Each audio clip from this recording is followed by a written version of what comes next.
आप सभी को श्री हरिदास घटा छटा नक से कुट है सावर गौर बिलास घन प्रगट्यो रस रीति को जय जय श्री हरिदास। साधकों के जीवन में सदैव ये देखने में आता है कि जब हम गुरुदेव द्वारा दीक्षा प्राप्त करते हैं, गुरुदेव द्वारा हमें मंत्र प्राप्त होता है और हम जब भजन करते हैं तो भजन का परिणाम हमारे जीवन में नहीं आता। कुछ साधक ठाकुर जी को ही अपना सर्वस्व मानकर उनकी सेवा करते हैं, उन्हें पुकारते हैं, परंतु उसका फल उन्हें प्राप्त नहीं होता। ऐसे में मन में अनेकों प्रकार के प्रश्न उठते हैं।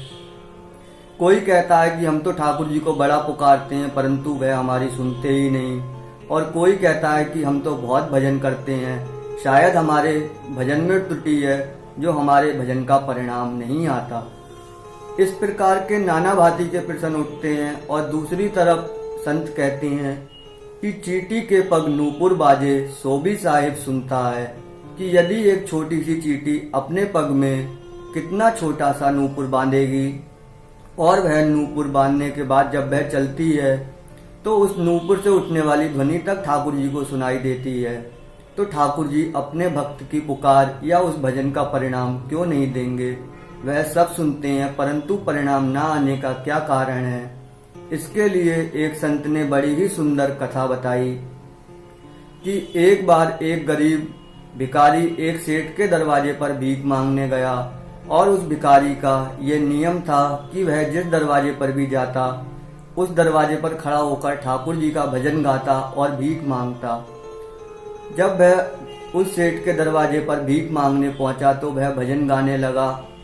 सेठानी जो अंदर रसोई में कुछ कार्य कर रही थी, उसने जब भिखारी का भजन सुना तो वह अपने रसोई घर से कुछ खाने की वस्तु लेकर हाथ में बाहर दरवाजे की ओर बढ़ी, परंतु रुक गई और बोली कि रुको रुको अभी आती हूँ। ऐसा कहकर वह 5 मिनट तक वहीं खड़ी रही, परंतु उसे देने के लिए बाहर न आई। भिखारी ने पुनः भिक्षा की याचना की और सेठानी ने फिर यही कहा कि अभी रुको अभी आती हूँ। ऐसा कहकर वह फिर रुक गई। ऐसा कम से कम उसने 5 से 6 बार किया। यह देखकर वहां पर बैठे सेठ जी बोले कि जब खाने की वस्तु तुम्हारे हाथ में है तो तुम उस भिखारी को वह वस्तु क्यों नहीं दे देती, क्यों उसे रुकने को बोल रही हो। वह इतनी देर से तुम्हारे दरवाजे पर याचना कर रहा है। ऐसा शब्द सुनकर सेठानी ने बड़ा सुंदर उत्तर दिया कि ये जो भजन गा रहा है मुझे अत्यंत मधुर लग रहा है और मैं इसका भजन और सुनना चाहती हूँ। यदि मैं इसे रोटी दे दूंगी तो ये यहाँ से चला जाएगा और मैं इसका भजन नहीं सुन पाऊंगी। कुछ समय पश्चात सेठानी ने उसको रोटी दी और वह वहां से चला गया। अब आप लोग सोच रहे होंगे कि इस कथा का क्या सार है। तो वह भिखारी कोई और नहीं, हम और आप ही वह भिखारी हैं जो ठाकुर बांके बिहारी जी के दरबार पर जाकर भीख मांगते हैं और अपने भाग ठाकुर जी को निवेदन करते हैं। कभी कभी ऐसा ही होता है कि ठाकुर जी हमारी मनोकामना पूर्ति नहीं करते, या हम गुरुदेव द्वारा दिए हुए जो मंत्र का जाप करते हैं उसका परिणाम हमें देखने को नहीं मिलता। क्योंकि ठाकुर जी जब हम ठाकुर जी को पुकारते हैं तो हमारा ठाकुर जी को पुकारना ठाकुर जी को इतना मधुर लगता है कि वह उसे और सुनना चाहते हैं, परंतु हम लोग उसका उल्टा समझते हैं कि ठाकुर जी हमें कुछ प्राप्ति नहीं करा रहे, हमें भजन का परिणाम ही नहीं आ रहा। परिणाम तो आता है परंतु एक दिन में नहीं आता, और हम लोग परिणाम को बड़े शीघ्रता से प्राप्त करना चाहते हैं, और इसी कारण हम कभी कभी गुरुमुख से गुरु विमुख भी हो जाते हैं या भजन छोड़ भी देते हैं। परंतु इतना ध्यान रखें कि जब हम विपत्ति के समय या किसी भी बीमारी इत्यादि संकट में आने पर जब भोजन नहीं छोड़ते तो फिर हम भजन क्यों छोड़ देते हैं। यदि भोजन छोड़ दोगे तो जीवित नहीं रह पाओगे और भजन छोड़ दोगे तो कहीं के नहीं रह जाओगे।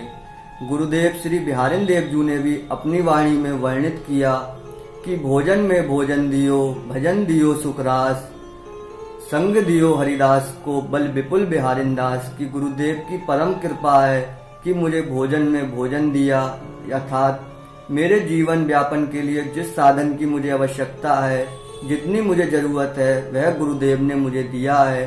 और गुरुदेव की परम कृपा हुई, जो मुझे निकुंज का वह सुख रास, जो नित्य विहार का वह दुर्लभ मंत्र है, वह प्राप्त हुआ, और जिसके जपने के फलस्वरूप श्री स्वामी हरिदास जी का मुझे संग प्राप्त हुआ है। ऐसे गुरुदेव और आचार्य की बलिहारी है, जो वो कहते हैं बल विपुल बिहारिंदास। तो इस भाव से कि गुरुदेव या स्वामी जी या बिहारी जी, हम भजन करते हैं, उसका परिणाम नहीं आता, परिणाम आने की प्रतीक्षा करें और भजन ना छोड़ें, क्योंकि एक दिन में परिणाम कभी नहीं आता, परंतु एक दिन परिणाम अवश्य आता है। इसीलिए इंतजार करें और धैर्य रखकर नित्य प्रति भजन करें और अपने इष्ट का भजन दिन प्रतिदिन बढ़ाएं। इसी सब आशा के साथ आप सभी से उम्मीद करता हूँ कि आप लोग श्री स्वामी जी के श्री चरणों में अनन्य भाव रखकर नित्य जपें, निरंतर जपें। श्री हरिदास, श्री हरिदास, श्री हरिदास।